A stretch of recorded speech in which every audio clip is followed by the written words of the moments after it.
Hello everyone, thank you so much for joining us looking at virtual mobility in higher education. I'm Gwenelle Guillerme, Secretary General of the Time Association, and I have the pleasure to co-organize this event with my colleagues from the Polytechnic University of Catalonia, and very pleased to moderate this webinar with Professor Juan Jesus Perez, Vice Rector for Internationalization at UPC. So, joining us today are four experts. We will discuss with them, of course, about virtual mobility. We will talk about the role of the European Universities Alliances. We will hear about the position of the EU Commission, and last but not least, what is the perception of the students. But before we start, I wish to welcome Professor Francesc Torres, Rector from Polytechnic University of Catalonia, and Professor Dave Kari, Vice President for Education at KTH Sweden and Time Association President. So, Professor Torres, hello. Thank you so much for your support and joining us today.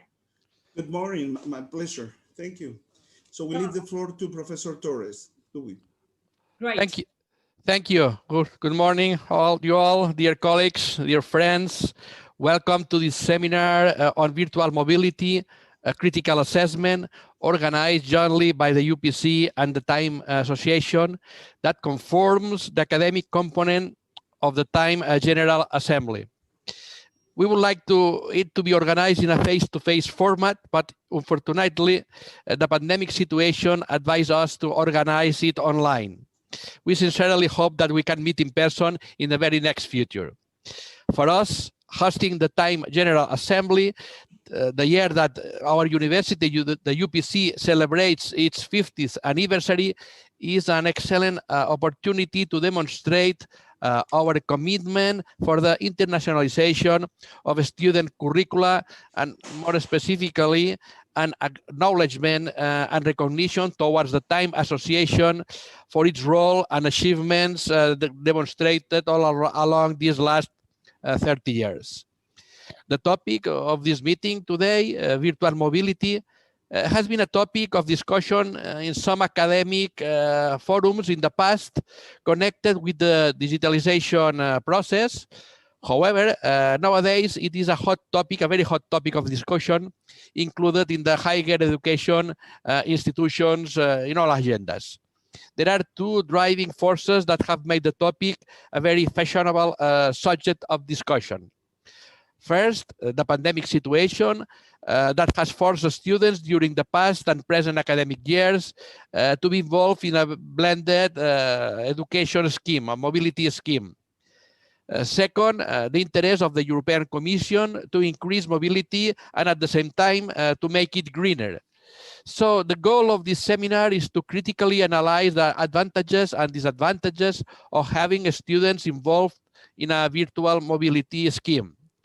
What competences are expected to be developed, and to derive some conclusions of when and how we should use this opportunity that digitalization is putting to our disposal. Bearing this in mind, we have invited a group of first-line speakers who I would like to acknowledge their participation with the intention to cover diverse perspectives of the subjects. I sincerely hope that this seminar is very profitable to you and permits us to have a deeper understanding of the benefits and limitations that virtual mobility offers. So enjoy the day and thank you very much. Thank you very much, Professor Torres. I forgot to say it, but I know that UPC is celebrating its 50th anniversary. So first, Happy New Year and Happy UPC anniversary. And thank you. I still hope, as you say, we will get the opportunity to meet on site. I mean, we have been talking about it since last year, but due to the situation, we're not able, as you said, to do it. But finger crossed that we plan to be one day back in in UPC. Just a few comments, taking into consideration what you just say. Well, I do think we're still first in the learning process. So I hope as universities, as policymakers, as students, we can have, at least today, we could have these reflections, this discussion to see, well, how digital education could contribute, and I insist on contribute, or well, contribute to develop, I would say, our educational offer that is in a way efficient, attractive, inclusive, and as you mentioned, greener. So wish me luck. Thank you again very much, Professor Torres, for your words. And now I'm very happy to welcome and to give the floor to Professor Leif Kari, Vice President for Education at KTH Sweden and Time Association President. Professor Kari, hello. Hello, thank you, Granel, and thank you, Torres, for your excellent speak and introduction. And also, happy birthday for this, was it 50 years? Yes. So a big thank to UPC Barcelona, who have co-organized this event, and also to all our guest speakers who accepted our invitation. And as Gwenel just told you, my name is Leif Kari, and I'm Vice President for Education at KTH, and also President for Time Association since 1 year plus back ago. And then indeed, Torres, there is a strong need to reflect together on digital education, and in particular on virtual mobility. It is clear that the idea of digital transformation of higher education is important, not only now, but for a long time we are predicting. It is also clear that digital education and virtual exchange will grow and increase. However, it needs to be done with a purpose and with a research-driven approach. And obviously, virtual exchange and digital education has been strategic issues for the higher education community before the COVID-19 pandemic. But the situation has perhaps given us the opportunity to realize the benefits, but also the risks and challenges related to this strategy. The question being also the role that higher education institutions can play in this transition. I do think it's really going to be a really exciting new phase, bringing in the whole range of new opportunities for cooperation. And I am convinced that there are also some good things that can come out of this pandemic. And just to conclude, you all notice the title of the webinar, which is Virtual Mobility, a Critical Analysis. It may sound a bit provocative, but the point is to bring a critical approach to this and not to demolish the idea, but to consider with you and with our speaker the potential risks and challenges, and to kickstart a discussion on possible alternatives and improvements. And I'm looking forward to a good discussion, and I hope we can do more of this kind of events within Time Association on topics where we share the same challenges and opportunities. Thank you all, and good luck with the seminar and workshop. Thank you very much, Professor Kari, for your remarks, and I have to say, continuous support and leadership for Time. As you said, for sure, the digital education train or digital transition is on its way. But in relation to what you say, I mean, the question we could ask ourselves is, through digitization of higher education, how universities position or reposition themselves in a society which is more connected, which is more diverse. And when I say diverse, I think about people who do not have access to higher education. So the question is digital education an effective tool to address this population? When I say diverse, I mean also in the sense that more and more people who are not students anymore will be looking to get new skills or to get a new training. So we could ask ourselves also about the role of digital education, of virtual mobility and lifelong learning policies. It goes, I know it goes a bit beyond the core topic of this webinar, but this topic of digitalization, digital education, virtual mobility raise quite a lot of questions. So Professor Kari, thank you very much again. I'm looking at the chart and I'm told that we got people joining from more than 20 countries like in today. I can see that most of you are coming from Europe, but I see colleagues from Brazil, I see coming from Argentina, Chile, China, Japan. So welcome to everyone, and thank you very much for joining us today. Just a few words about the organization of this webinar. We have 4 speakers, as you know, that will have between 10-15 minutes to share further opinions, their views about virtual mobility. And together with Juan Jesus, we got a few questions, but we would like to be as interactive as possible. So please don't be shy, and you can use the chat to send us your question. Together with my colleagues, we will be checking and collecting them and come back to them at the end of the presentation.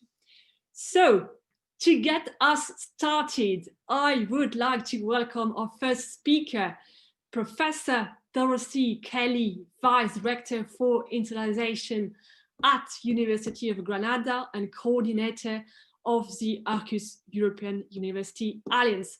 Dorothy, we are so happy to have you on board. I think a lot of people know who you are, but I would like to remind to the audience that, well, first, you are a professor of translation at the University of Granada, and you have been Vice Rector for Internationalization since 2008. Your main research interests are translator training as well as studies into the impact of mobility on intercultural competence and the learning environment. In the field of internationalization of higher education, you had different responsibilities in different associations and networks such as Coimbra and so many international advisory boards. You are also a member of the advisory group on higher education to the steering committee for educational policy and practice of the Council of Europe. And you are a coordinator of Arcus, one of the first 17 European university alliances to be approved by the European Commission. And you are here today. So thank you so much, Dorothy. So to get us started, taking into account your position, taking into account your experience, I think the obvious place to start for this webinar is to look at the situation in terms of internalization of higher education institution. I mean, if we look at student mobility, it seems, maybe mistaken, but it seems to be still mainly based on physical mobility. But I cannot deny in the last few years, it's true, there is, and as it was said, there is an increased attention that has been given to virtual format, partly, I guess, to increase access to international education. However, my question to you is, can we assume that virtual study mobility provide the same competencies, the same benefits, the same learning experience as one would have with physical mobility? And to just to rephrase it maybe in a bit more provocative way, do you think that going digital is a viable alternative to physical student mobility? Now, I think if I'm not mistaken, I think you have a presentation that you would like to share with us. So the floor is yours, Dorothy. Thank you very much, Gwanel. Thank you, colleagues, rector, president, friends, and colleagues. I'm going to try to share my screen in just a moment, but first of all, I would like to thank the UPC, the Politécnica de Catalunya, Juan Jesus and Elena very particularly, together with Gwanel and the Time Association, for your very kind invitation to share this event with you and to share reflections, to share ideas, to share challenges which we face. And I say so as a very, very firm believer and a fellow believer, I think, in the added value of multilateral cooperation. I know that Time has a very long-standing history in multilateral cooperation, as you've commented from my own professional background. I also believe very, very strongly in the role of multilateral cooperation, and I think at this very exciting moment where multilateral cooperation now has a slightly different framework, a new framework to add to the existing scene, that of the European universities. So thank you very much for the opportunity to share experiences with colleagues who have a very similar perspective, I believe. And also at a time when we're celebrating the 50th anniversary of Barcelona Tech, of the UPC. Very, very good friends and very good colleagues. So happy birthday also to all of you. Let me just share the screen. Here we go. Let's see. Is that okay? Is it working? Yes. Perfect. Yeah. Fantastic. Okay, let's just hope then it also moves forward as it should. I've prepared a brief presentation simply to organize my ideas around the title of the webinar, Virtual Mobility, a Critical Analysis, and very much in lines with what Professor Kari said, without wanting to demolish the concept. I would like to be critical of the concept, and in particular, if you will allow me simply to start, critical of the term. I noticed Professor Kari spoke about virtual exchange and not about virtual mobility. I would very much be of his school. That is, I think virtual mobility is something of a terminological contradiction, and as a linguist, I find that disturbing. So I would prefer to speak about virtual exchange. But let's maybe look at some of it. Let's see if I think my presentation doesn't want to move forward. Let me start again so that it does move forward. If I start from here. Yes, great. Is that okay? Can everyone see? Yeah. So yes. Basically, briefly, just to reflect together, I would like to start with a few general reflections about student mobility in general. Why we are so keen on student mobility in university and what its impact and learning outcomes are. Very, very briefly on different kinds of student mobility, on the impact of the pandemic on mobility, which is something we simply cannot avoid today.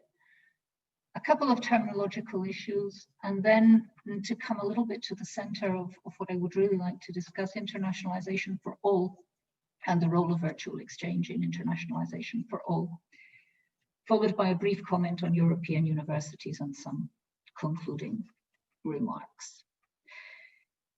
So why is student mobility so important for our universities and for the internationalization of our universities? Well, I think we are all very, very aware that student mobility was the major driver for internationalization back in the 1980s, in the case of many, many countries, certainly in the case of Spain. In the 1980s, when the Erasmus program was set up, this was the first major driver of internationalization, and as such was welcomed. Was welcomed by some and perhaps feared by others, but has very, very rapidly become a standard and a mainstream part of higher education. Why? The impact studies will tell us that the impact on student learning is tremendous in the most obvious areas of language and culture, but also with regard to academic competences, with regard to professional competences, all of which of course point to greater employability and personal competences, the famous transversal and generic competences, which are often referred to as soft skills. I must confess that I'm not fond of. But the impact studies will all tell us this, and the research tells us this is the impact on student learning. Some of the impact studies which go a little bit more in depth would also indicate perhaps that some of this impact is to a certain extent a self-fulfilling prophecy, in that the studies will say, and I think this is very important when we speak about inclusion in internationalization, that the profile of the students who participate in international mobility would already indicate that they are students who would have developed these competences in any case. And I think that is something we really need to stop and reflect on. Yes, I'm concerned about that self-fulfilling prophecy. I'll leave that there perhaps. The other thing is that there is an assumption that learning always occurs, that learning always happens. And that there's not very much evidence to prove that that is actually the case. So I think again, I need to look a little bit beyond the very, very rapid conclusions that international mobility is always good. I'm certainly not going to be negative about student mobility. But I think we need to look at it in a little bit more depth, and we need to take our responsibility of ensuring deeper impact, clearer added value, and quality student mobility, also for our physical mobility now. So that's one question. The other question, of course, and this is a big question, the target for 2020 of the European higher education area was that 20% of graduates, not of matriculated students, of students graduating, would have a significant international experience by this year. That target hasn't been met. My university is very, very proud of being at 24%. In some countries, the percentage is higher. In some institutions, the percentage is higher, but at European level, that target has not been met, and was again included in the Rome communique of the ministerial conference of the European higher education area, to be continued as a target for the next period. So clearly, if we haven't even met that target, what happens to the other 80? What happens to the other 80%? And I think this, since inclusion is a major issue for us all, it's again a reflection that I think we need to make. I'm not going to dwell here because of the time limitations, but I think it is interesting to remember that mobility takes a huge variety of forms. When we think of student mobility, the tendency is to think, certainly in my institution, of undergraduate mobility for study. But mobility can take all sorts of forms. It can be horizontal credit mobility, vertical degree-seeking mobility. It can be for study, for work placements, for research, for service learning, for language learning. It has different degrees of structuring, right up to joint programs, but right down to free mover, different durations, different levels of reciprocity. I'm thinking here of a lot of unilateral mobility, which is so typical of US institutions, for example. Different collectives, different people being involved in mobility, and of course, what we're speaking about today, different modes of mobility. You will see that I do not include virtual as a mode of mobility, because fully virtual, to me, is not mobility. A few words on the impact of the pandemic. Of course, we have all suffered a serious impact of the pandemic on our mobility, on our physical mobility programs, because of restrictions on travel in general. All of us in Europe since March, but of course in Asia since January. And those of us who work with Asia were already very aware of this issue right from January on. Remote learning has been established at all universities around the world, but I think something that we really need to be careful about is that what we have seen last academic year and this academic year has been an emergency response. It has not been intentionally designed remote learning, and it certainly has not been intentionally designed virtual exchange. I think there is a risk that many people, from the authorities through teaching staff to students, understand that what we have been doing in 2020 and what we are continuing to do in 21 in many, many cases is virtual mobility. And I think we really need to take a step back and say, no, this is an emergency response. True virtual exchange is different. True virtual exchange is not simply connecting to a class in another country. And I think that is very, very important. Silver lining, and I agree very much with some of my colleagues who have said this, I think, and certainly as universities, we have the obligation to learn from difficulties, to rise to challenges by learning. And I think that the pandemic has taught us all a great deal. We were saying informally before we started the session that it's allowing us to meet today, and perhaps if this had been a face-to-face meeting, we could not all have been present. So that is certainly a plus. But I think there are also downsides that we need to address, and we need to be very, very careful. I think I'll almost skip the terminological issues because I have made my major point, which is that I do not think that virtual mobility is mobility as such. I think it's virtual exchange, and I think it is a complement to mobility. And I think here, just to situate the debate, of course, we've been debating a great deal about virtual exchange and the use of technologies for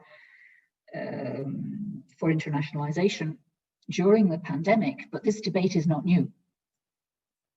The debate about the role of physical mobility and going beyond physical student mobility has been around since the late 1990s, when the critique of physical mobility was addressed by many, many scholars and many experts in internationalization because it is not inclusive.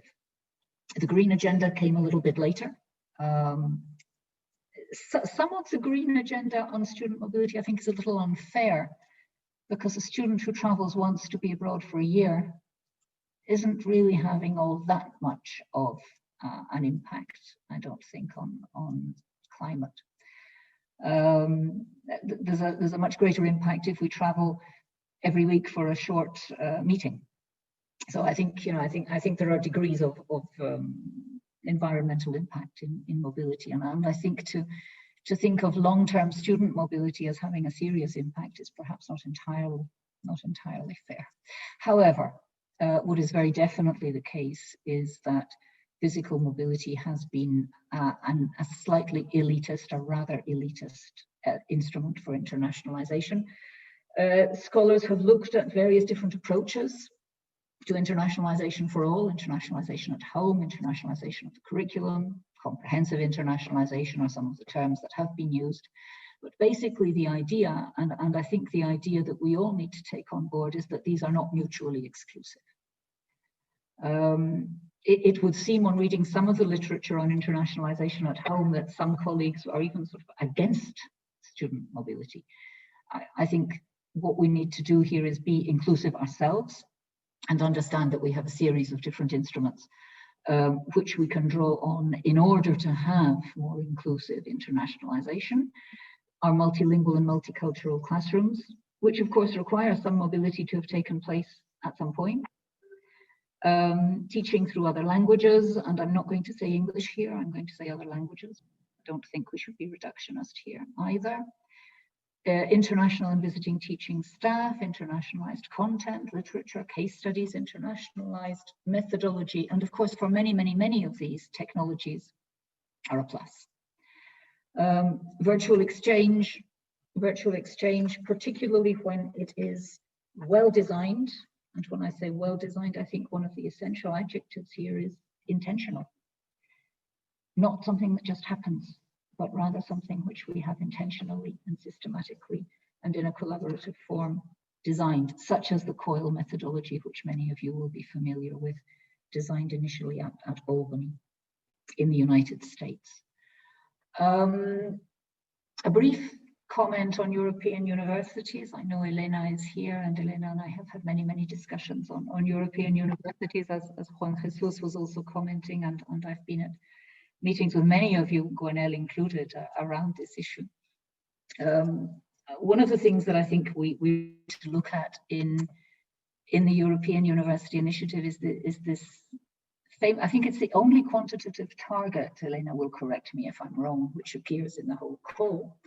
And that is that there should be 50% of students benefiting from mobility in alliances by 2025. Now we're in 2021, and the European higher education area has not even attained its objective of 20% of graduates having had physical mobility. So that just to have an idea of just how far we are from this target and just how ambitious this target is. But I also think the target is interesting in its formulation. And I think one of the things that we need to do is clarify perhaps what we mean by mobility. And this is one of the things we were discussing this morning. What we mean by benefiting from mobility, and what we mean by benefiting from whose mobility. For example, students benefit a great deal from staff mobility, if that staff mobility is well designed and incorporated into our teaching. What do we mean by students? And this again is a problem with indicators. Those of us who work in internationalization know that indicators are a huge problem. If we count students, it's not the same as counting graduates. Students are in universities for 3-4 years on undergraduate programs. So do we mean students or do we mean graduates? The European higher education area target is for graduating students. So it's a little bit different to students. And then of course a comment that we have to make is that most of the alliances when we designed our work plan did not count on a pandemic. I think even in the most extreme risk management that we wrote, risk analysis that we wrote, we never imagined this. And so clearly the first 3 years are hopefully not going to be representative of the rest of our working period. So I think these are all issues that all of the alliances are grappling with and that I simply wanted to put on the table.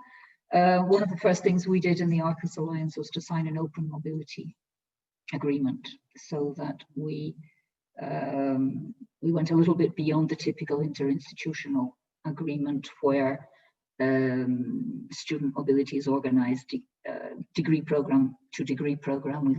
We tried to go a little bit beyond that. But of course, our first experience was hit by the pandemic. So I don't have a great deal to report to you on that for the moment. Concluding as briefly as possible, I think the pandemic has helped us to accelerate our analysis. I think it has helped us to bring to the table issues which were already there, but which perhaps were not central to the debate on internationalization. Very much in particular, the use of IT for learning and teaching. A caveat perhaps on IT for inclusion. The digital gap is also something which has been analyzed in some depth during the pandemic, and not all students have the same access to digital education. And that's something that if we are going to use digital tools more, we need to be very, very careful to bear in mind. But I do think there is still a risk of confusing what has happened in 2020 and 2021, our emergency response, with authentic quality virtual exchange, which must, and just to sum up, be an intentional learning activity, a specifically and collaboratively designed learning activity. It requires institutional support. And also, I think very importantly, should be complementary to physical and blended mobility and other internationalization activities and approaches, so that we do reach the 100% of our students that we want to reach. Thank you very much, and apologies if I was a little bit fast over some of those points. Thank you very much, Dorothy. Very interesting reflection that we should continue during the discussion time. Just a few comments coming up. First, indeed, and I think it was saying words have a meaning, and I mean, as you suggested, that the perception they carry is important. So to avoid any confusion, indeed, we should be talking about blended mobility, or as you said, about virtual exchange and not virtual mobility. To be clear on what we are talking about first. Second, I find your approach quite interesting. If I well understood, well, you're saying in a way that virtual exchange is one way of internationalization, and both virtual exchange and physical mobility are contributing to the internationalization of the university. So the idea is not to replace physical mobility. The objective is to provide a diverse range of opportunities as a continuum, was part of the diversification of opportunities for students. And but nevertheless, I want to be clear. Physical mobility will and should remain the norm. And again, it's clear that the situation we are going through should not be an excuse of replacing mobility with online means. As you said, online learning should be seen as a complementary tool to physical mobility. And I would say, just to make a comparison, as the same way, we don't want to use only Zoom and Teams to teach. We do not want all students to experiment their study abroad only virtually. It's a matter, I guess, to find a balance. And as I say, it's a way of diversification. It's a tool. It's a complementary tool. There will be much more to say. As you mentioned, I think it's interesting reflection you had that you could open then again to during the discussion time to say, okay, what do we mean by mobility? What do we mean by benefiting from mobility? The point also that you mentioned, and I will be very eager to talk about it regarding the European University, and particularly the 50% student mobility target. I guess there will be questions about it. So I hope we can come back during the discussion with the audience. But thank you very much, Dorothy, for your presentation and reflection about this topic. And now, ladies and gentlemen, I think the logical way to continue this discussion is to have a feedback from the student organization, such as the Erasmus Student Network. We are clearly looking at you, Mrs. Sabina Hashim. But before, just let me say a few words about you. So Sabina, you're a board member and a communication manager of the Erasmus Student Network, ESN. ESN is a leading student association in Europe in the field of student mobility, offering its services to around 350,000 international students every year. Not bad. And the core mission from ESN is to work for the creation of a more mobile, more flexible education environment by supporting and developing student exchanges from different levels. So you, Sabina, you have a background in political science and communications from the University of Bucharest. You're also an Erasmus Plus alumna yourself. And to conclude this introduction, when we met virtually, of course, to prepare this webinar, remember that you told me, and I'm quoting you, I believe international youth mobilities represents the cornerstone of intercultural understanding and tolerance. So Sabina, thank you very much for joining us today. My questions would be quite straightforward, but we want to know about the perception of the students. What is the perception of the students regarding blended mobility or regarding virtual exchange? Do you think, again, just trying to be a bit provocative, but in a gentle way. But do you think that blended mobility is a real Erasmus student experience? In other words, if we speak about, to rephrase it, if we speak about online international exchanges, is it what you have signed for? And so if you have today a message to address to the universities or to the EU Commission, this is your day. So I mean, I don't know if you want to share a presentation or if you want to do it lively, it's up to you. Thank you very much, Gwenaëlle. I would also like to thank UPC and the Time Association for the invitation to participate in the online discussion.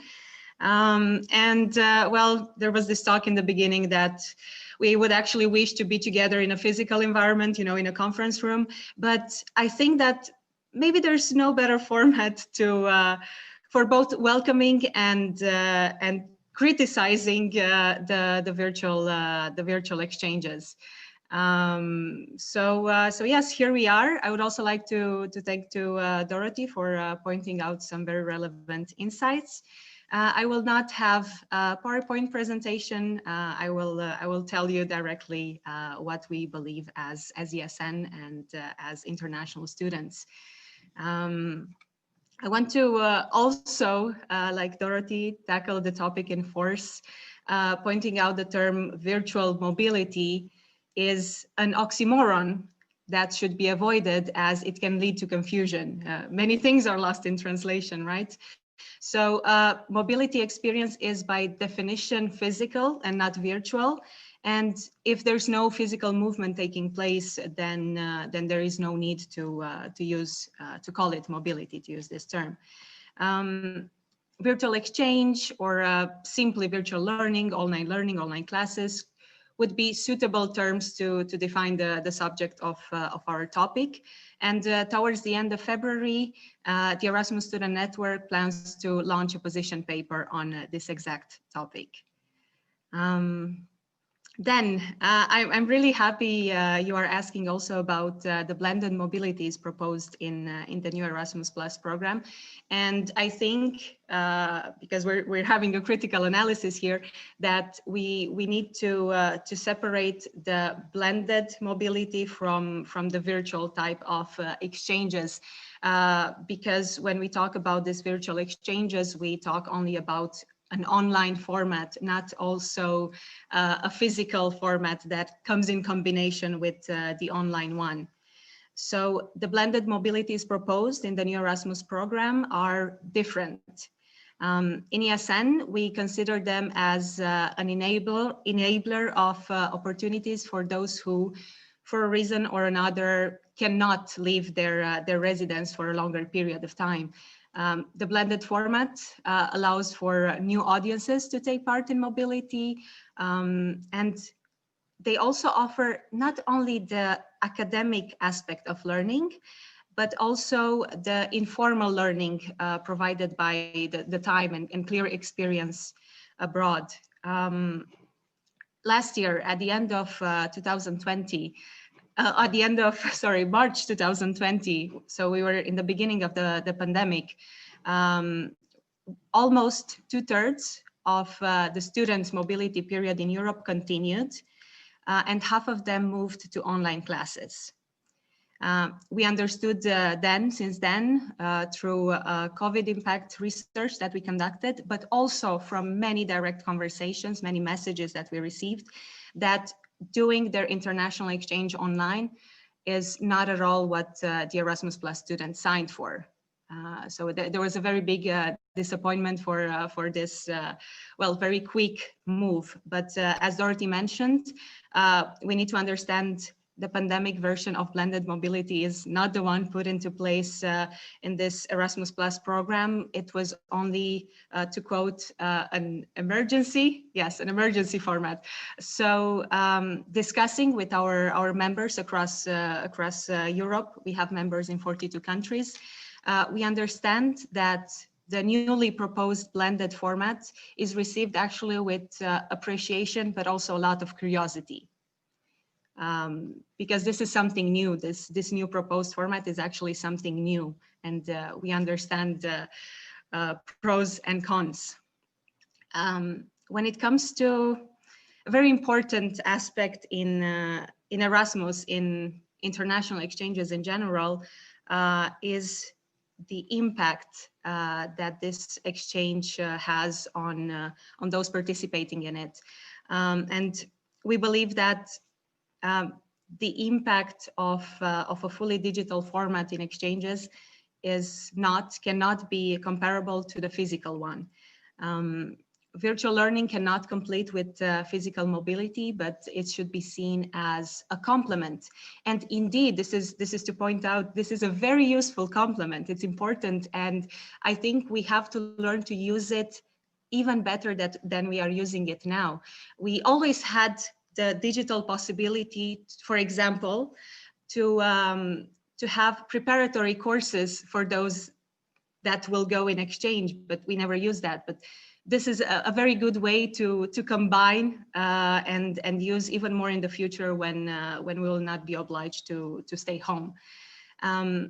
And also, it's important to not forget that virtual exchanges and free online courses, or very affordable online courses from world-recognized universities, already exist out there for many years, and they will remain because they do have an audience.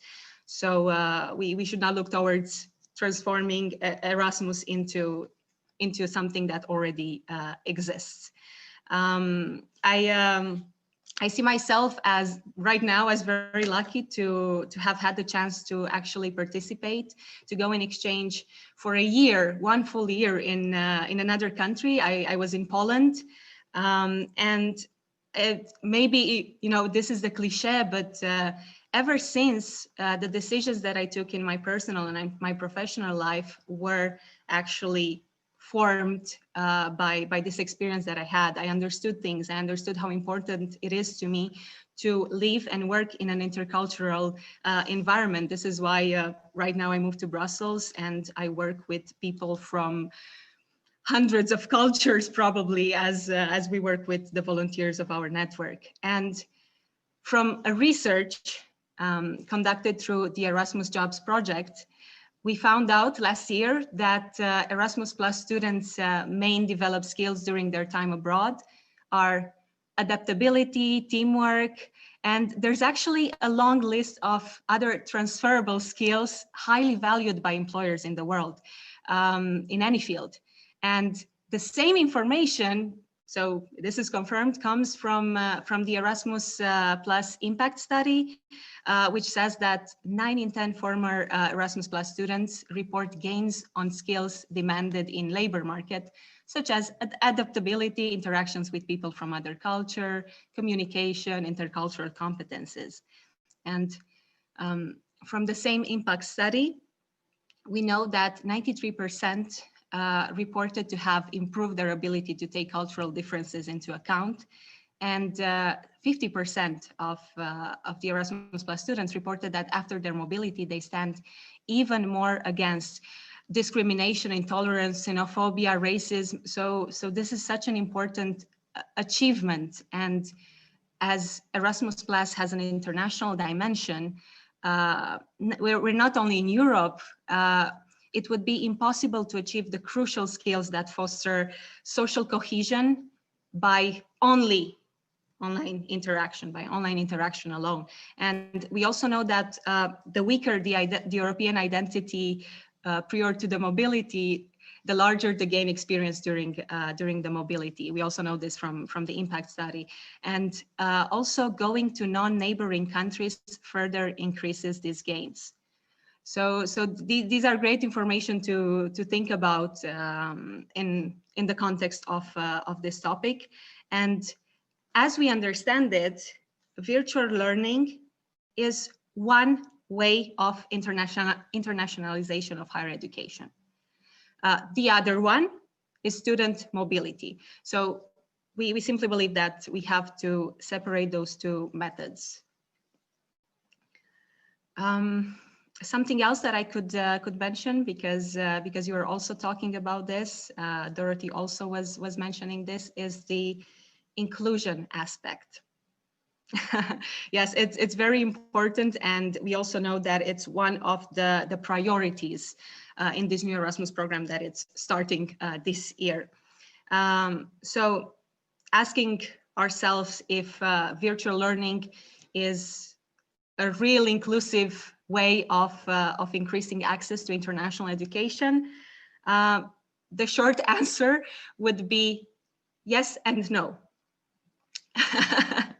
So to detail a bit, as we said, virtual learning is an opportunity. It does have value for all students, especially when physical solutions are not possible, like in this particular case of a pandemic. Because like this, we reach out to new audiences, we access but also share new content. We offer more opportunities for example, students with physical mobility issues, students who have a job on their side or who do not have financial means, or they don't have other reasons, again, to travel. So virtual learning, it is a means to combat exclusion, one of them. And online classes represent an efficient temporary solution when face-to-face learning is not possible. However, we need to understand that while online interaction is for many an accessible option, there is still an unequal access to technology, not only in Europe, but like also in Europe, but also in other places of the globe. And ESN wants online learning to become accessible and inclusive for everybody. But online learning should be only a complementary support to mobility in the effort towards internationalization.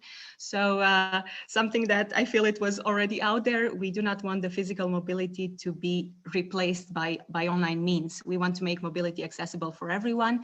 For example, to improve the rate that we have now when only 0.17% of Erasmus students are students with a disability.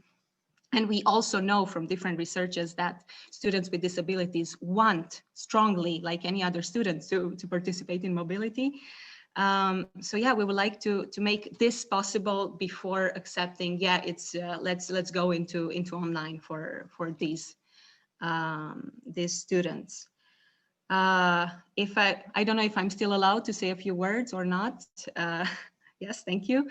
When it comes to what we would expect, what we see as possible to be done to increase student mobility, to help a bit with also with the current situation, because we need to work together to revive student mobility. We think that that when it comes from the European level, we could use maybe a better divided financial support. For example, when it comes to the grants of international students. During 2020, ESN has proposed, together with colleagues from the European University Foundation and the European Students' Union, a universal baseline grant of 500 euros per month for the Erasmus Plus student exchanges. So by looking at Erasmus 500 on Google, you would be able to see the clear analysis on why we propose this.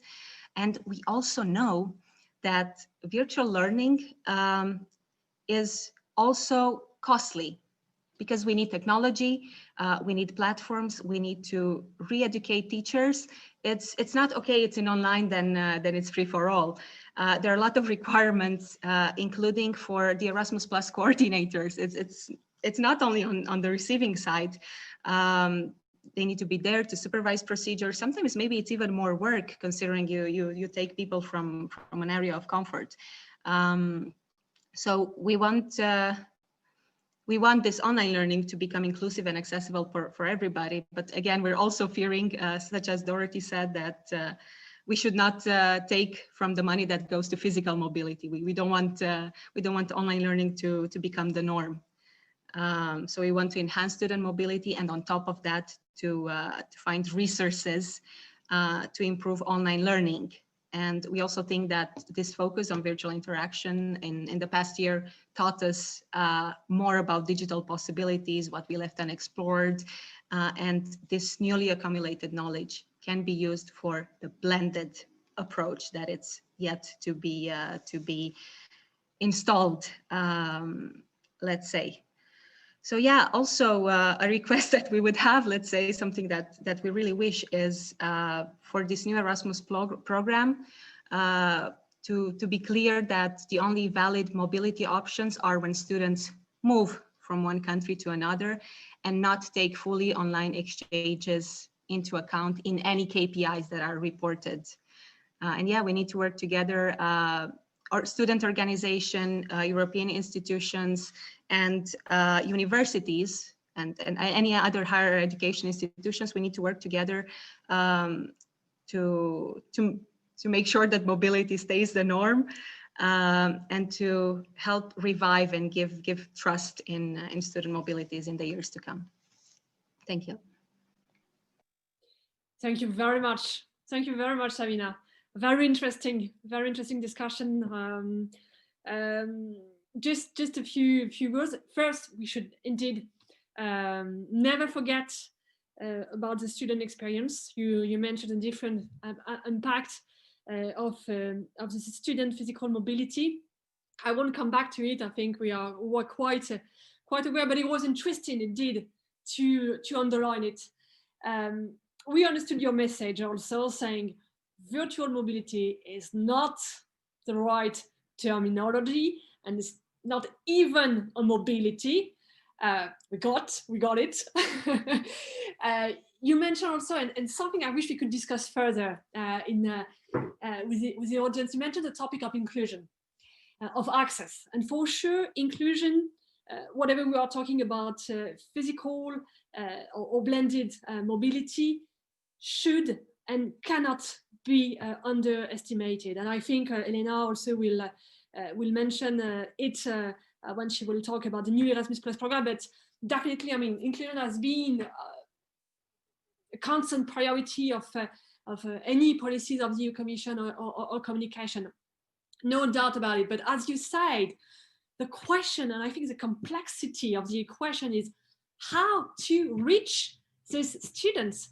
We know that some of them sometimes they just don't think that such opportunities are open to them, or they are just afraid. I mean, there are many reasons to it. So how do we address this particular population? And as you say in your talk, we had this issue with physical student mobility, but the question of access, the question of inclusion, will certainly remain an issue to into the blended mobility policy also.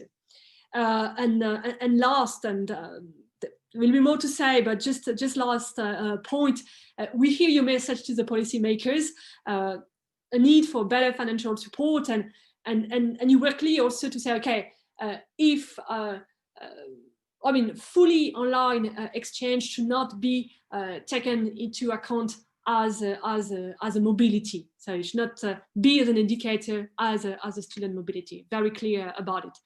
Sabina, we come back also to you during the discussion time, but thank you very much for your talk. Maybe before moving to the second part of the webinar, I cannot resist to ask you, Dorothy and Sabina.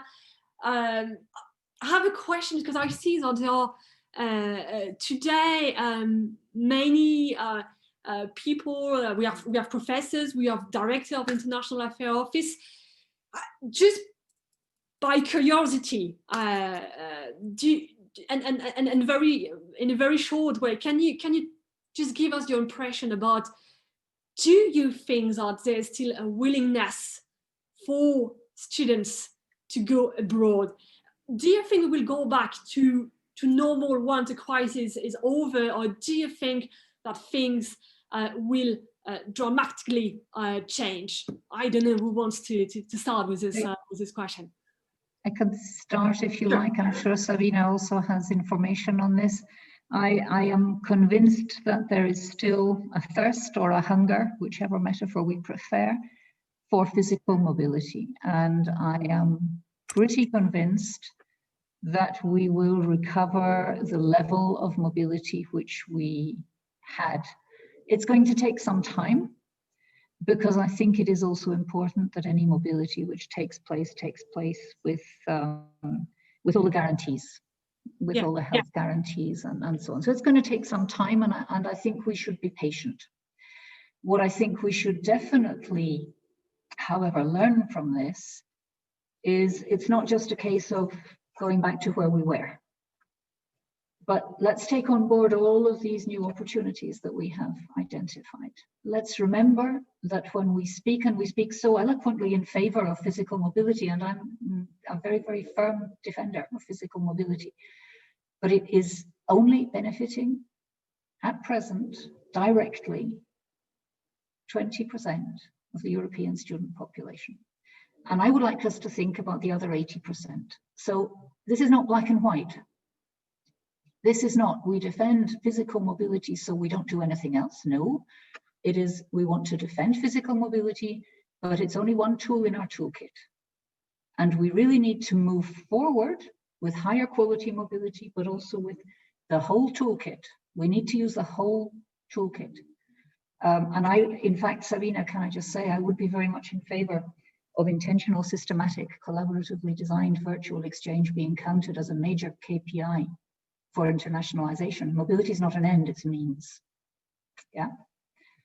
If I could just comment that little point that you made, it's not mobility, but it's internationalization. Thank you very much, Gwenaëlle and Dorothy. Just very quick to Dorothy, I do agree. Virtual exchange is an important part in internationalization. Our desire is to not be considered in the mobility KPIs. So like this. When it comes to the willingness of students to go abroad, there is still a big one, but however, in these exact times, there is a lot of uncertainty.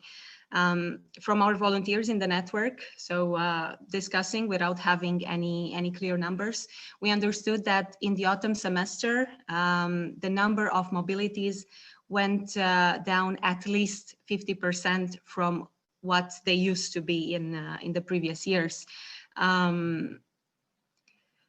But we do not have any information yet about those students that might have enrolled in Erasmus but stayed home completely. So we do not know what are these numbers.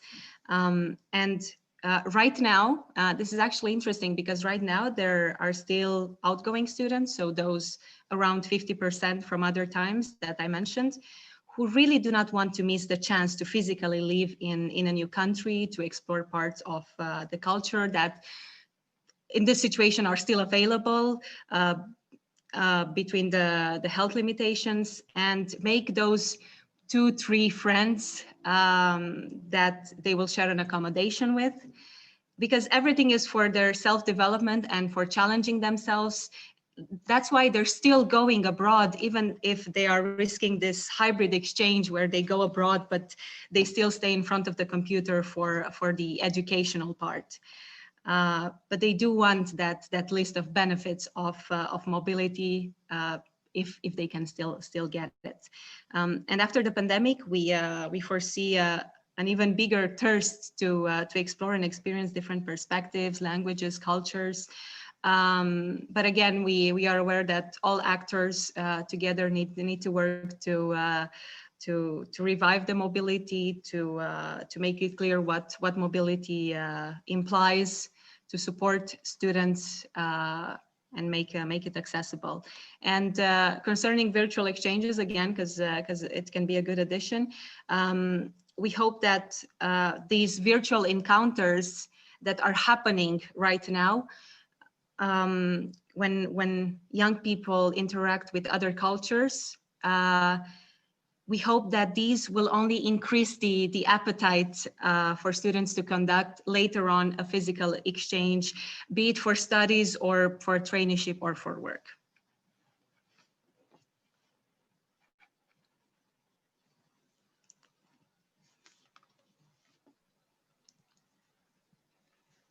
Juanel, we can't hear you. Juanel, your mic. Yeah, I was muted. Sorry for that. Yeah, thank you very much. Thank you. It was good. It was good. I just wanted to have your first impression. I think we come back. We come back to this question potentially to the student mobility perspectives in the longer term. But good to have your impression. Good to have to hear you saying that. Yes, indeed, it may take some time, but we will recover the level of mobility we had in the past. The appetite is still there, and also as you mentioned and as you did in your presentation, okay, 20% of the student mobility are benefiting of a student mobility. What about the other 80%? So still we have to be in mind with these two targets. Now we are moving to the second part of this webinar and talking about digital education and in particularly virtual exchange. We are quite, I guess, interesting to know about the role of the famous European universities alliances, also to have well, the approach, the position of the EU Commission, and what about the next Erasmus Plus program? How will it be in practice? For this session, I will give the floor to Professor Juan Jesus Perez, who will moderate this session. So, Juan Jesus, back to you. Thank you, Juanel. As you already said, now we're going to move to two other stakeholders of this topic. So it's a pleasure for me to welcome Professor Roberto Zanino, who is Vice Rector for European Relations at the Polito, at the Politecnico de Torino in Italy, and to Elena Tegowska, who is Key Liaison Officer of Unite, at the Directorate General for Education. So first we start with Roberto. Roberto is he is a nuclear engineer. He has a PhD in energy engineering from Polito, and he has international experience because he spent some periods at the Max Planck Institute in Germany and also at the MIT in Cambridge, Massachusetts. Presently, he has been invited because he is the key liaison officer from Polito in the Alliance Unite, and actually would like to know the opinion of the different alliances working on this topic. So the question is, how is the alliance and how tackling the problem of virtual exchange? How is it being done? How is forecast? And do you have some examples that you can share with us? So Roberto, thank you for joining us, and the floor is yours. Thank you very much, Juanje, and yeah, good morning, everybody. It's a pleasure, of course, to be here, and yeah, and I thank also all the organizers, including for Helena and Gwenel for inviting me. I will try and report. Well, first of all, I'll try to share my screen, which is probably a good start. If I make it, should be this one here. I will try and give you some, yeah, some point of view. Let me say from the trenches, if you want, because we are, as Dorothy was saying in the beginning, we started this beautiful experiment of our European University Alliance at a time where nobody could really imagine what was ahead of us, and so this first year was quite tough, like for everybody, but for a very ambitious project, of course, even tougher. So I'll try to tell you something about this and how we are addressing the virtual related aspects of our mission. Now we are an alliance which is called Unite. It's a university network for innovation, technology, and engineering. And as you see from the name, nomen omen, we have strong roots in technology and engineering. It's an alliance which is coordinated by Technische Universität Darmstadt. And it includes, I would say, a nice spectrum by now of strong engineering basis, then extending to also architecture and design, and then including also comprehensive universities, because in some of the countries, like for instance in France and in Portugal, there were some mergings of universities which led to bigger institutions, like we said.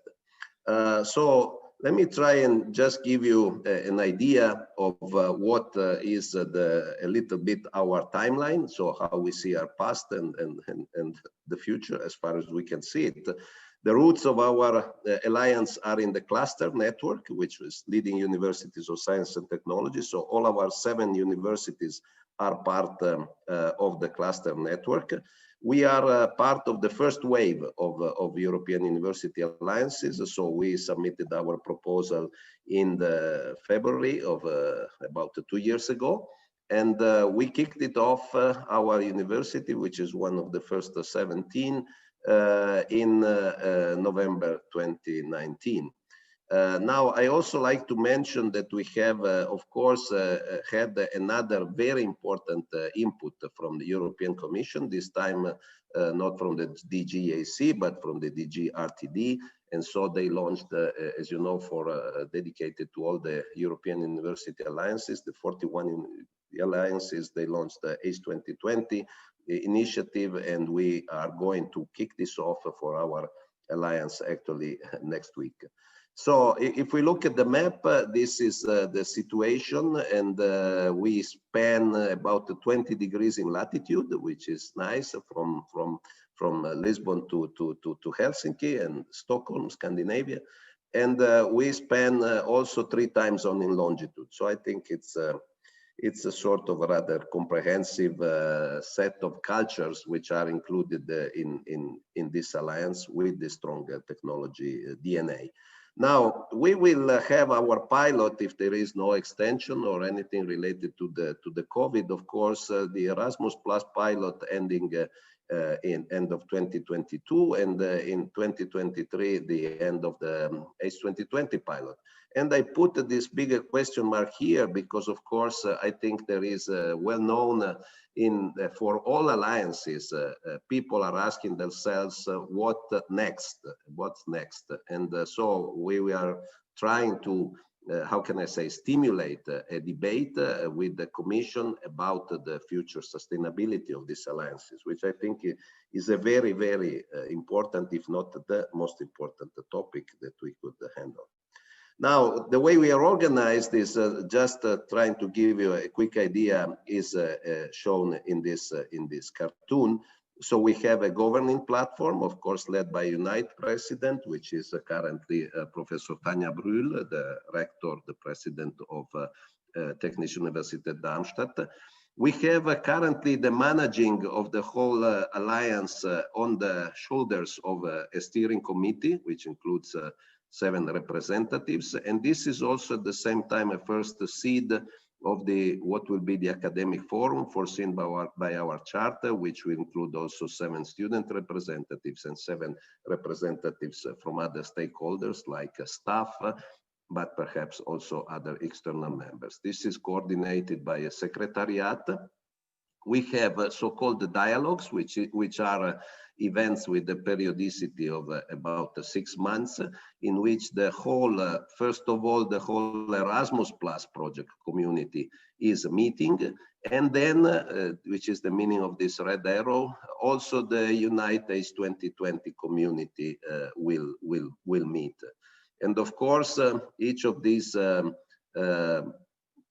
projects are organized in different work packages, and here we have task forces transversal to all of the universities participate in the program, and here we have these work packages, and again, all of the universities participate into these work packages. Currently, the ACE 2020 project coordinated by Polito, and the Erasmus Plus project is coordinated by the alliance coordinators, so by Darmstadt. Now, if we think about mobility, which is the focus today, and in particular virtual mobility or virtual exchange, clearly this is already very well present in our mission statement, because as you can read clearly from the original purpose of the launching of the whole alliances, it was mentioned perhaps the only quantitative KPI which was stated in the call. It was targeting to create a bottom-up network of universities across Europe, enabling students to obtain a degree by combining studies in several European countries. And this will, of course, was already foreseen to actively facilitate both the physical and the virtual mobility, both of students and of staff, because we should not forget this aspect, which is, I think, is also very important for the future of our European universities, pooling and complementing different capabilities. Of course, all of this drawing on already existing infrastructure and trying to make it, so to speak, embedded, this mobility concept at all levels of education. Of course, this target, which was mentioned many times to this morning by the previous speakers, of the 50% ambition is quite, how can I say, quite a challenge. And we are trying to figure out, like I think all of the other alliances, what can be really done towards this target, especially in this such difficult times.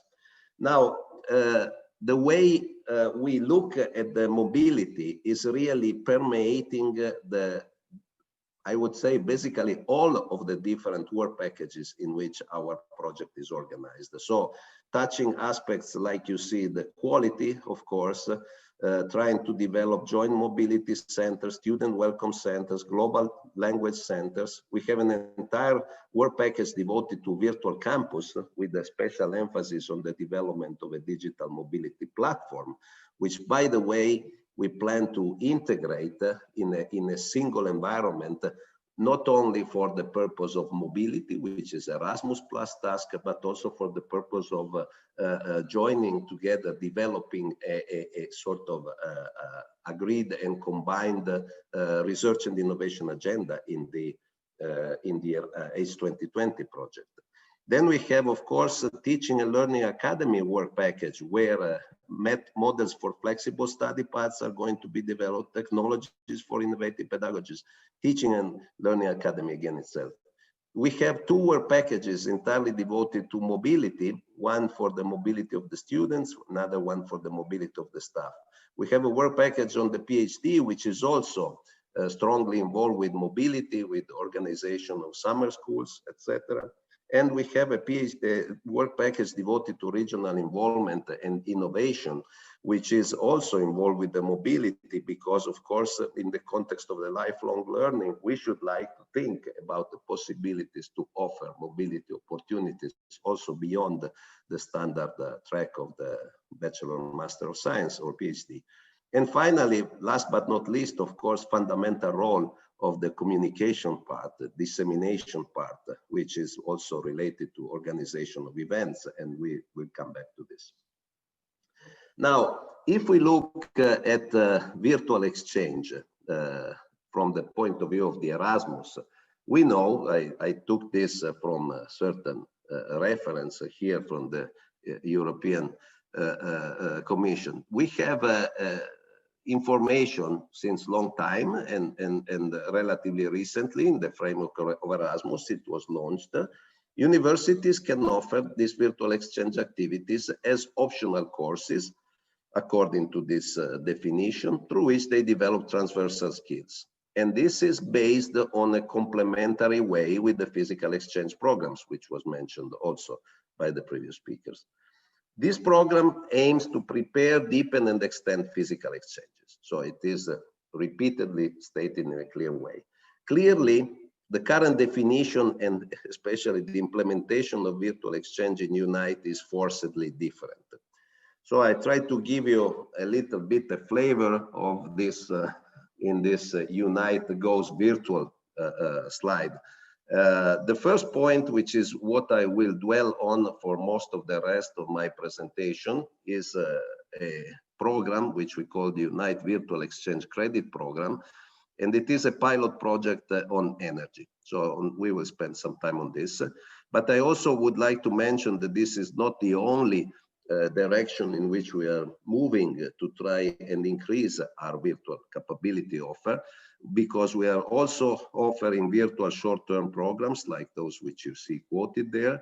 We have virtual courses or summer schools which are offered by Unite partners, for instance, in the field of digital business masterclass by Alto, Jensen Summer School by Grenoble. And also we are thinking of benefiting from the output of a former European project E4T, in which several of our universities were involved, to develop an entrepreneurship education virtual mobility collaboration.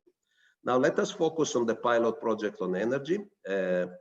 This is a little bit of the, so to speak, a project in pills. It was launched in summer 2020 as a prompt response to the COVID-19 emergency limitations to physical mobility. This was stated, I think it was a very important point which I heard in the previous presentations. Clearly, we have to distinguish between systematic, organized, etc., and response to emergency. However, this response to emergency, in our experience, was very fertile. How can I say? It really led to development of some new thinking, to a strong push in some direction, and to, of course, additional load on our IT people, which they reacted to very, very promptly and very effectively, I think. So this was a first example of virtual mobility in the framework of the Unite Alliance. I apologize, I do not make too many subtle differences in the presentation often between mobility, which was quoted in the title of the webinar, and exchange, but I think we understand what it means. This is open to Master of Science students in the 7 universities of Unite. They can select and attend remote courses in the energy field offered by Unite partners, substituting elective courses and gaining credits up to 15. And we have very recently signed a multilateral agreement for this specific pilot project, and a general memorandum of understanding for virtual mobility inside Unite is in the pipeline. You see here some numbers about the involvement of courses in the previous semester, in the fall semester of 2021, currently finishing, and in the spring semester, forthcoming semester of 2021. You see about 30 courses in total for around 150 or 150 plus DCTS.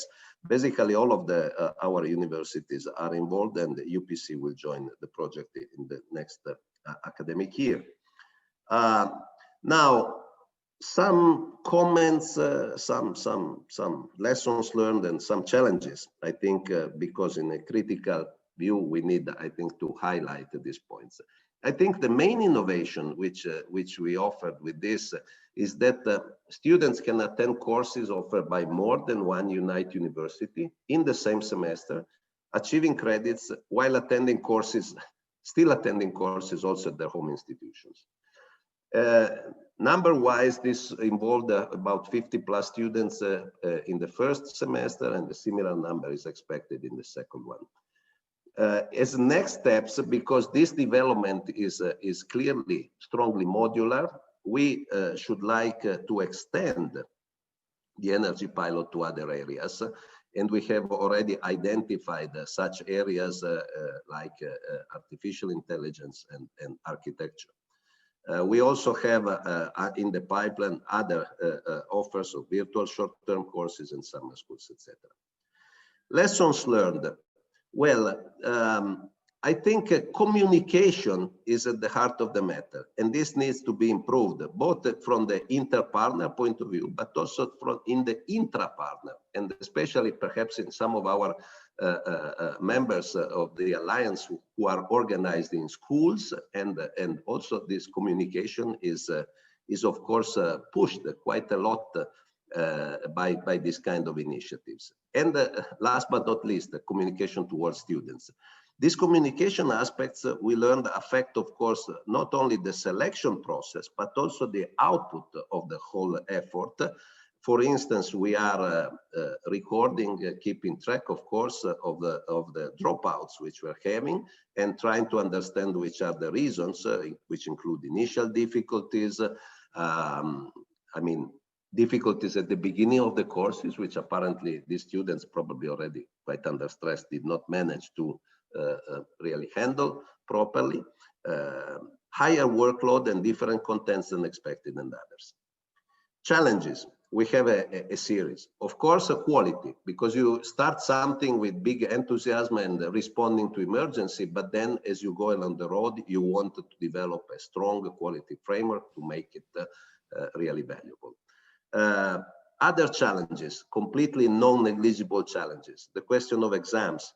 Even at Polito, I say even at Polito because we were among the proponents of this effort inside our alliance, but even in Torino, exams which are not in presence, in physical presence, are against the law and can be considered just in emergency situation. So as we think of what could be the future of these initiatives, clearly this will be a topic strongly on the table.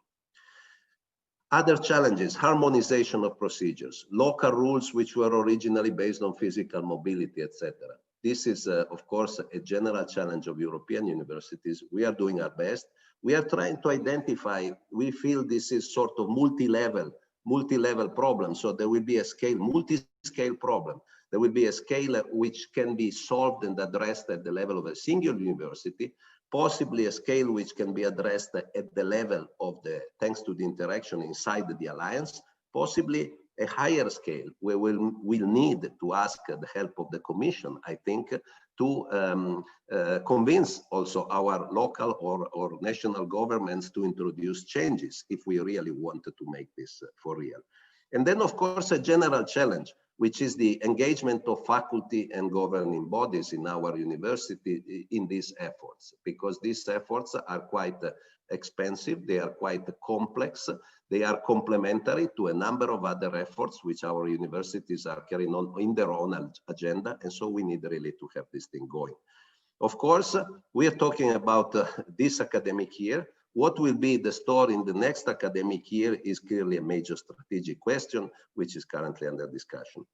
I also put there a last bullet, a little bit out of the box, which is something I personally find perhaps interesting for the future. And the thing is, why not use international networks or universities and European University Alliances in particular to try and connect selected secondary level education institutions. These guys normally do not have a lot of network opportunities, but they belong very often in some sense to the ecosystem of our universities. And so maybe we could take advantage of that to provide those guys, those students, those professors, etc., an opportunity for virtual exchange. I think it could be interesting to look into that.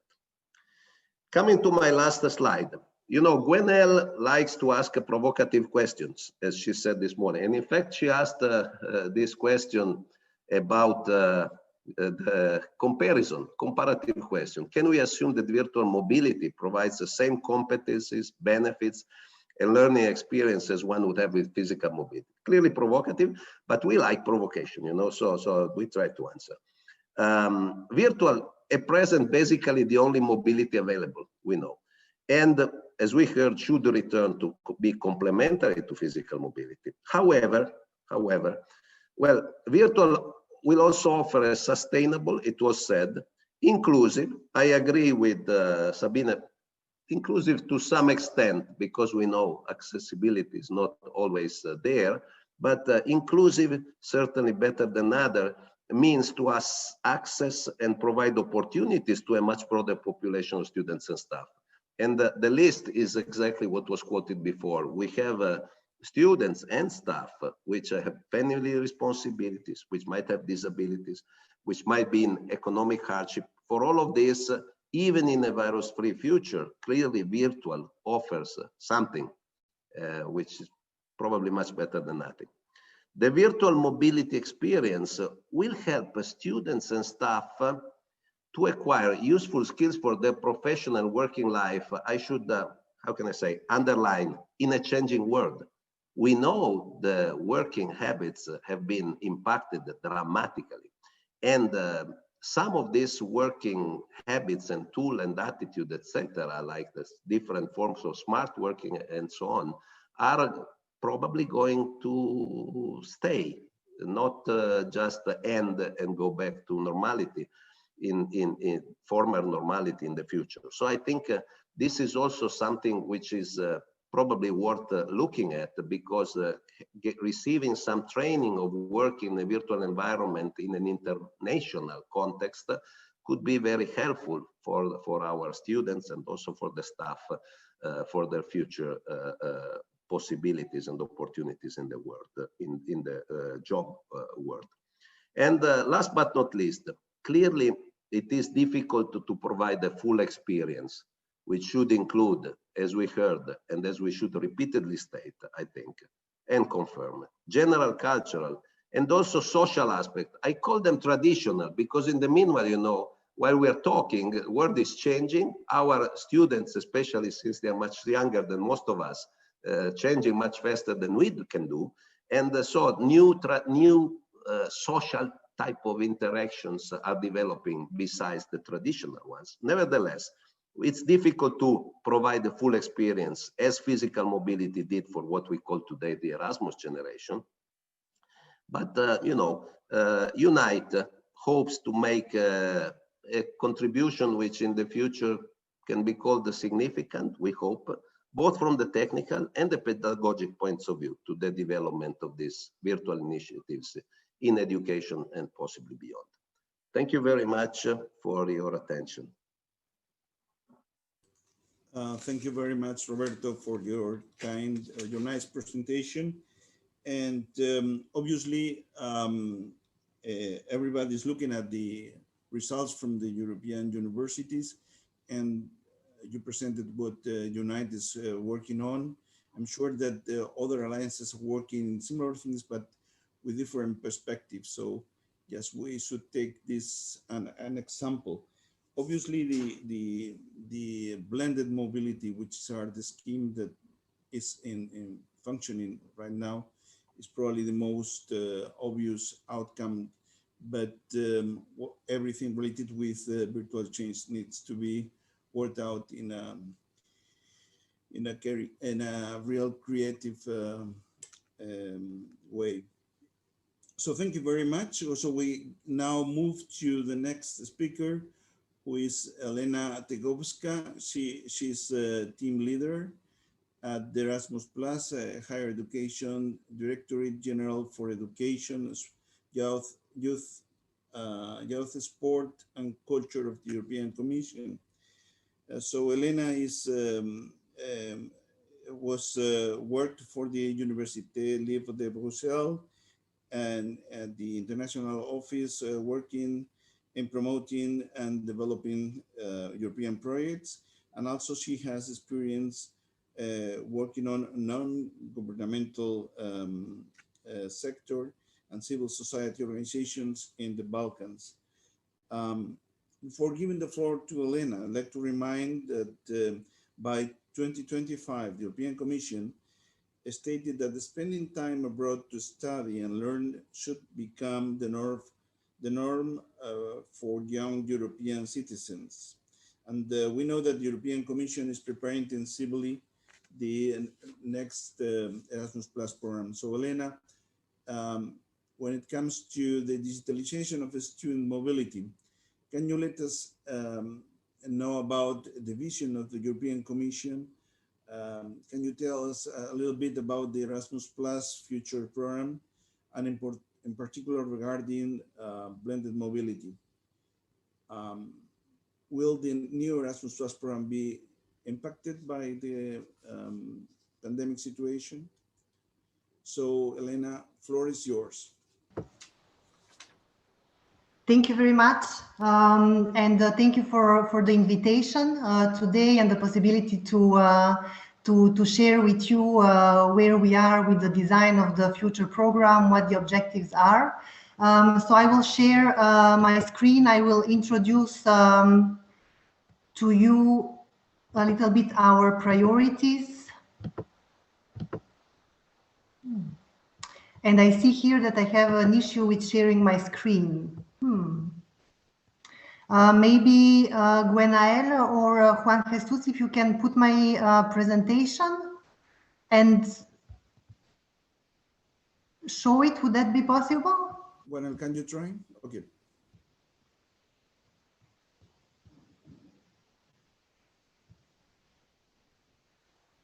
I will share your presentation. It's coming in a sec. Okay, great. So before maybe starting with the presentation, I can say that I'm really happy to see that actually although we have some provocative questions, I see that we are all more or less and more aligned on the concept, on the different concept, on the different terminologies. From my side, and I know that this has been already said at several occasions, but we are not using either the concept of and the terminology of virtual mobility. It's indeed two contradicting terms. So this is why in the framework of the future program, we talk about virtual activities and blended mobility. So before starting with really going into the depth of the topic of today, which is to present to you a little bit how the blended mobility will be developed and implemented in the next program, I wanted to briefly go through some policy priorities so that I can give you a more, let's say, policy view picture of why we are introducing the novelties that we are introducing in the future program. So we can move maybe to the next slide, and here just to mention that indeed actually most of our priorities are reflected in the communications that we have published at the end of last year, notably the skills agenda, the European education area communication, the digital education action plan, and the European research area. And in all of those four communications, there are underlying priorities for the higher education sector that are going to be actually supported by the future programs. So if we move to the next slide to go more specifically in the initiatives that we are rolling out with the European the Erasmus program and our priorities. Basically, we will be focusing on transforming the European higher education. As it has been said, one of the main priorities of the European education area is really to achieve student mobility for all by 2025. And for that purpose, we are putting in place several initiatives. You can see them here. I think that most of you will already be familiar with those.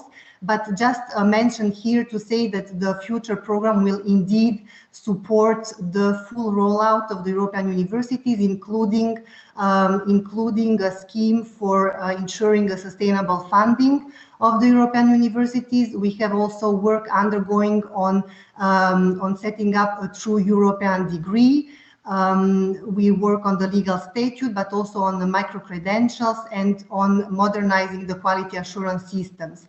Last but not least, the European Student Card Initiative is there really to facilitate the student mobility in the next program, also having in mind the tripling of the participants we want to see in the future program.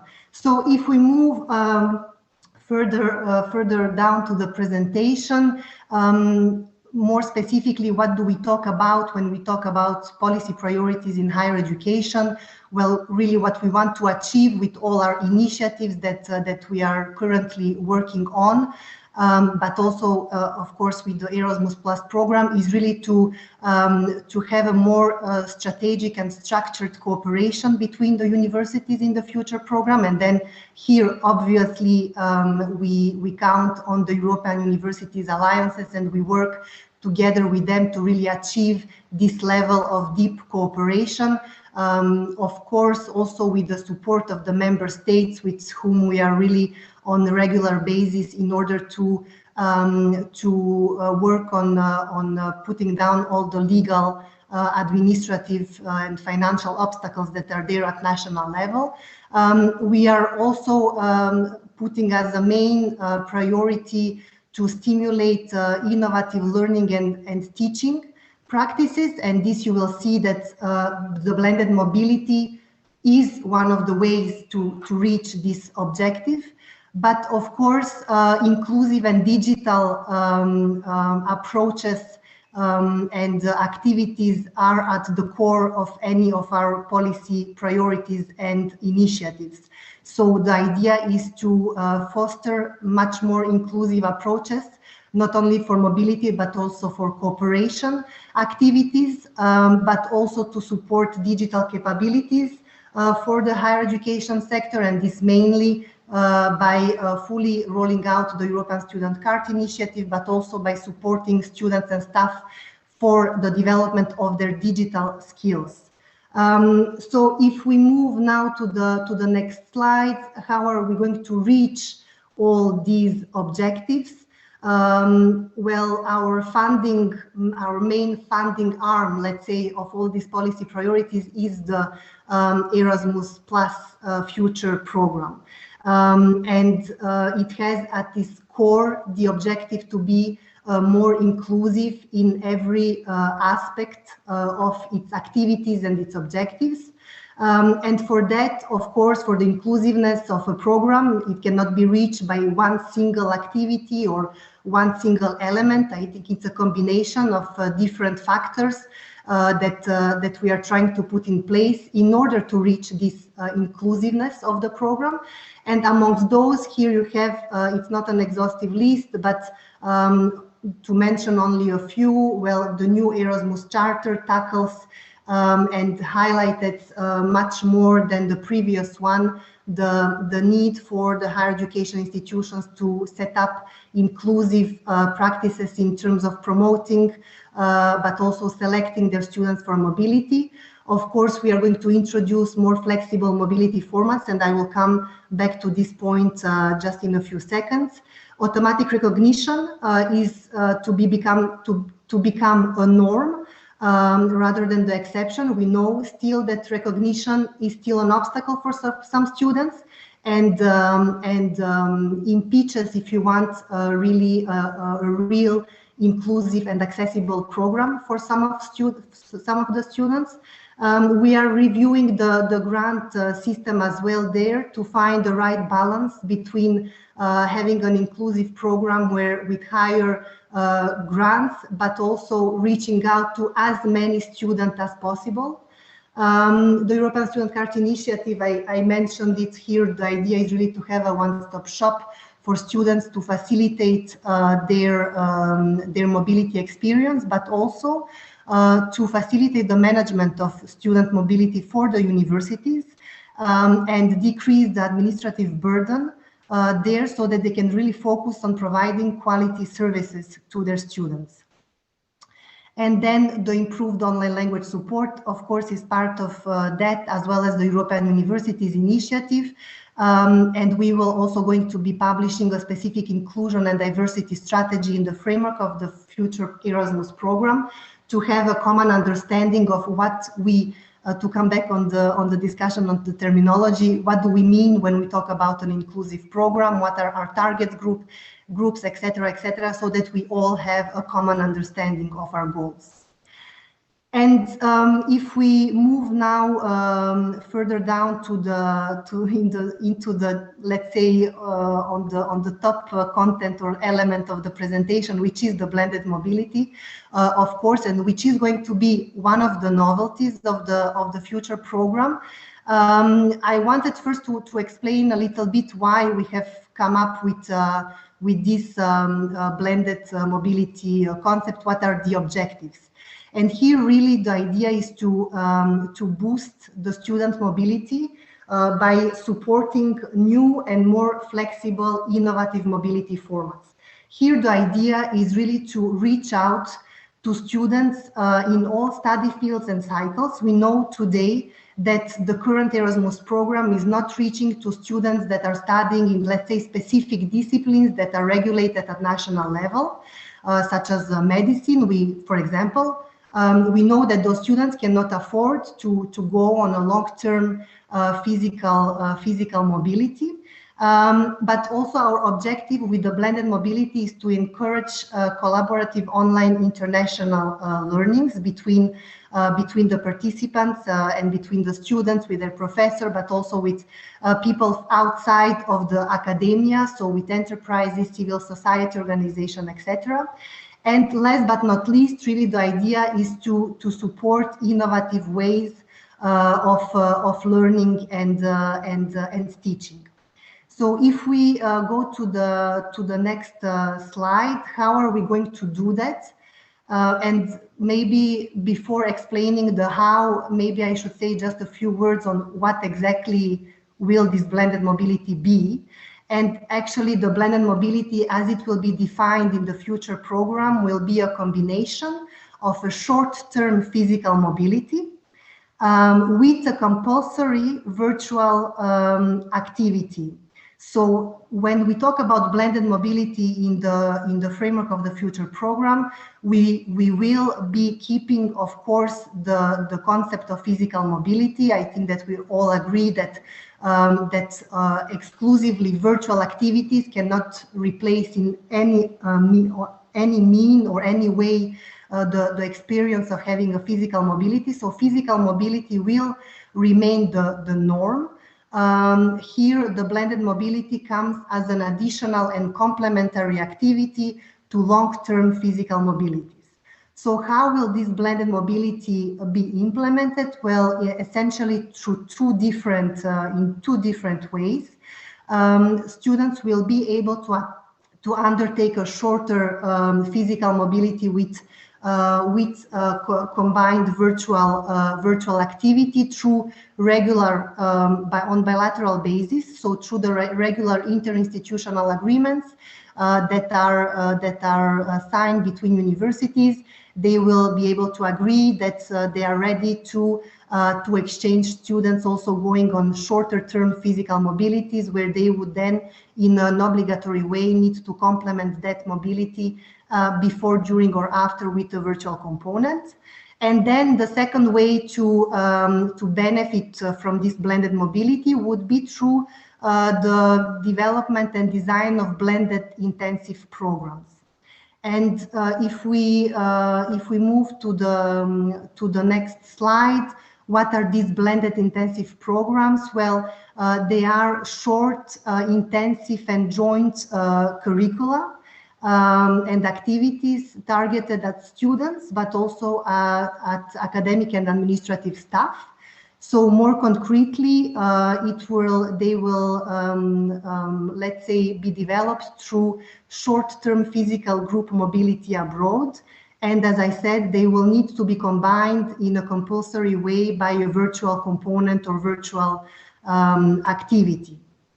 So if we go to the next slide, very concretely, these blended intensive programs will need to be set by a minimum of 3 universities from 3 program countries, and a minimum of 15 participants, students or staff, will need to register for those programs, and they will need to give access to at least 3 ECTS credits for students. Because we know, of course, that it will be additional work for universities to set these blended intensive programs up. We are going also to provide to the organizers, so to the coordinator of these blended intensive programs, sort of lump sum for the organization and the design of these blended intensive programs. So the concept is that the participants that are participating in these programs will receive regular Erasmus Plus grants, And on top of that, the universities organizing it will benefit from a lump sum for the organization of these blended intensive programs. So typically it could be summer courses, it could be short targeted curriculums of 1, 2, 3 weeks, but then they would need to be complemented by virtual activities. And when we talk about virtual activities, we really look at having an online simultaneous and group work between students, staff, where students work on specific tasks in an interdisciplinary way as well, and ideally tackling the societal challenges. So we are really looking here at an interactive virtual activities, of course. And then to maybe conclude the presentation with the last words on the European universities, just to say that our 41 alliances that are currently working on reaching the very ambitious goals that they have set, obviously will be able to benefit as well from all these blended mobilities, from the blended intensive programs. Of course, the blended intensive programs will be targeted at all higher education institutions across Europe, but we expect that European universities will also be able to benefit from them. As we heard from the Unite presentation, they are already implementing virtual exchanges credit programs. So typically, this is something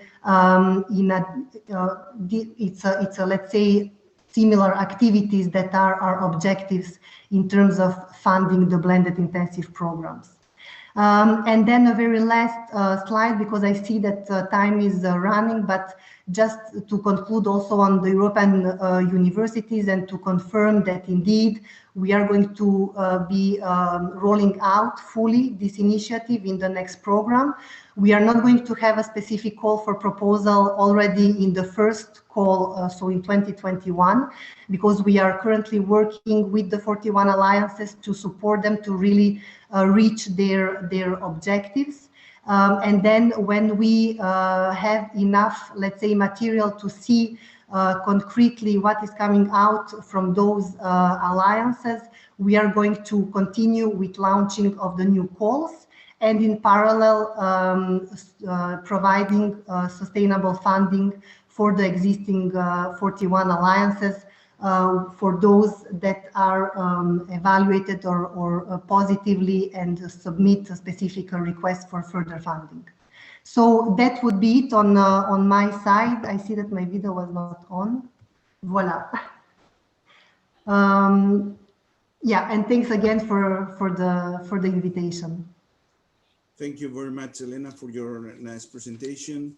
Obviously, it's very important that all the stakeholders are together exchanging ideas, because many people or many universities may have many ideas, but if they don't get funding for them, it's very difficult to get developed. So thank you very much for this exchange of ideas. So then just to pass to the next part of the seminar, which is questions and answers, I give the floor back to Wanel, please. Yeah, and I have to be quick, so to run the open discussion and the conclusion, because we have 8 minutes, and I know that we have people that have to leave at 12 sharp. So I will speak very quickly, and I hope you will understand my questions. But I see, and I will start with Dorothy and Roberto, because I see on the chat there are specific questions regarding the alliances. First one is, are you considering in your different alliance to be open to non-European universities? It's also a question for Elena. Roberto, but I think Dorothy also can answer. You say that a student could gain credits as a substitute of elective courses. Are you considering core courses? What about recognition? Do you offer any specific recognition about the faculty participating in virtual exchange? And that's the 3 questions that we could have for the moment. So maybe Dorothy about yes, Dorothy, Roberto about the credits, about the reconnection, and maybe the opening to the non-European universities for Elena. Back to you. Yes. I think you asked me to respond to the credit. Yes. And Roberto commented that in their pilot program in energy, credits in this pilot program are only for elective courses. For the moment, we do not differentiate, much as we do not differentiate on ability programs or anything that we are doing within our course would contemplate credits for all kinds of courses. As long as, of course, there is prior academic agreement, which we are going to ensure that recognition. But no, we would not limit recognition to elective. I think on that issue. Oh yeah, okay. Yeah. Roberto, do you want to comment? I see a beautiful. Sure. I can say a few words on all the topics. We have our feeling. You know, we have to start. How can I say, humbly and quietly in our university. Universities, our universities are very big, and they have a long tradition. So we are coming with this idea of European universities and try to show its strength and its opportunities for further development. But we have to do this step by step. So in this philosophy, according to this philosophy, this is the reason why we started with elective courses, because we do not want at this stage to introduce major disruption in our universities, which could encounter many troubles. You know, there is a lot of traditional people and so on. Yeah. But we wanted to demonstrate by starting step by step that we can really show some added value. That is the philosophy. And coming to the question of the opening to other, yeah, I think this is very important. I think the European University Alliances are not, you know, like Leibniz Monaden, that or club of you know, self-established smart guys.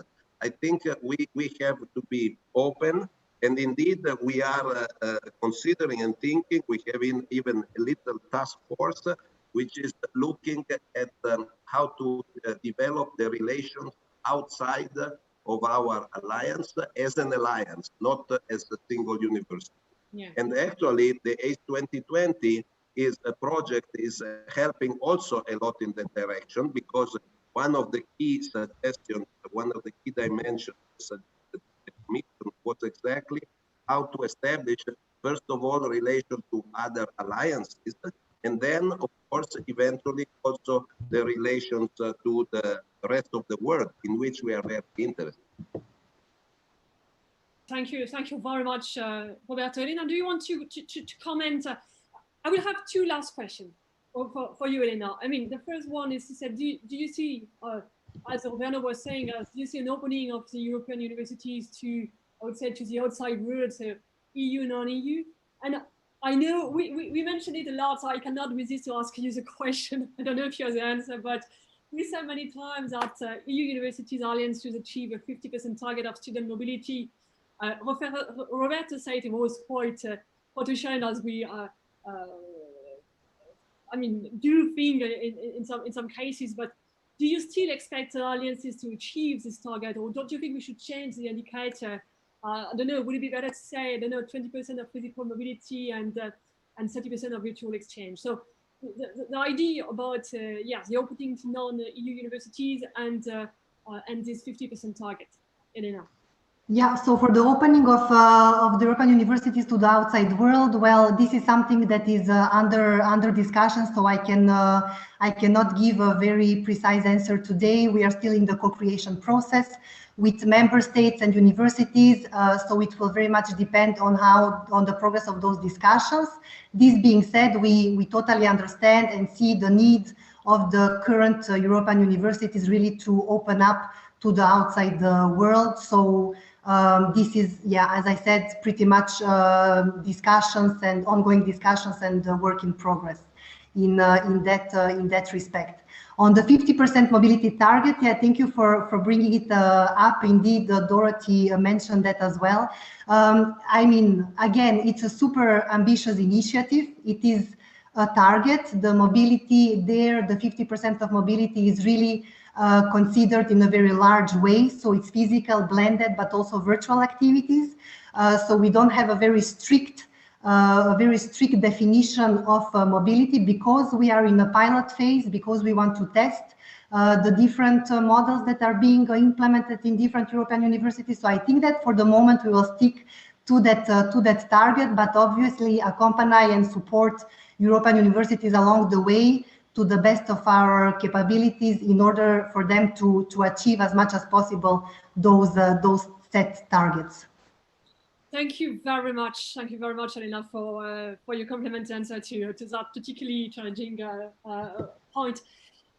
I do wish we could continue. I see the clock. It's 12, and you know, I am strict on time, and I really wish that we could continue this discussion. I think there are so different questions that I wish to ask you, but I do think it's the time to come to the conclusion, even if there are, you know, unanswered a question that will come back to you, to the speakers, and send a summary about it to the participants, so we don't leave this webinar with unanswered a question. Just to sum up this 2-hour webinars that we just have. First, of course, thank you very much to my colleagues from PC. I mean, Juan Jesus Perez, I mean, Elena Martinez, I mean, Maria Lopez, who makes this webinar possible.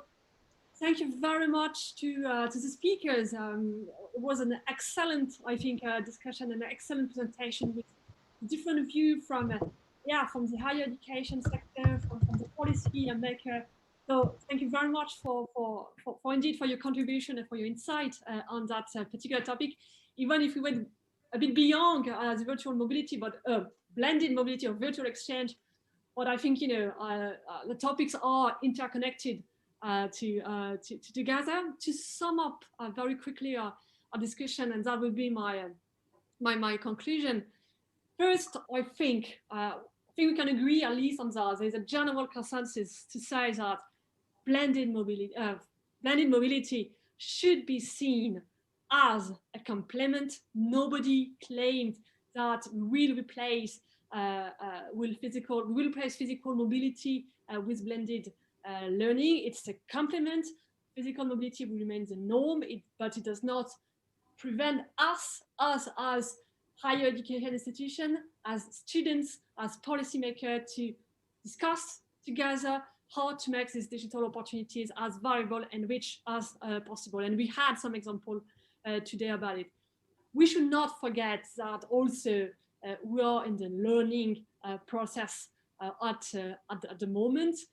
We touched it a little bit, but I wish we could have the time to go deeper. But nevertheless, I like to repeat that when we talk about human mobility, whatever we think about physical or in a virtual way, we all want to make it attractive, efficient, inclusive, and green. And last, it's something we need another webinar to talk about it, but demographics is catching up. The blended mobility could, yes, that's a question, but I'm quite convinced about it, could play a key role in lifelong learning policies, as more and more people are searching or looking for new skills. Again, thank you very much to all of you. Let's keep working, let's keep dreaming, let's keep innovating, let's be optimistic. And until next time for a new webinar, stay safe and take care. And again, thank you very much. Thank you. Thank you. Thank you. Thank you. Thank you.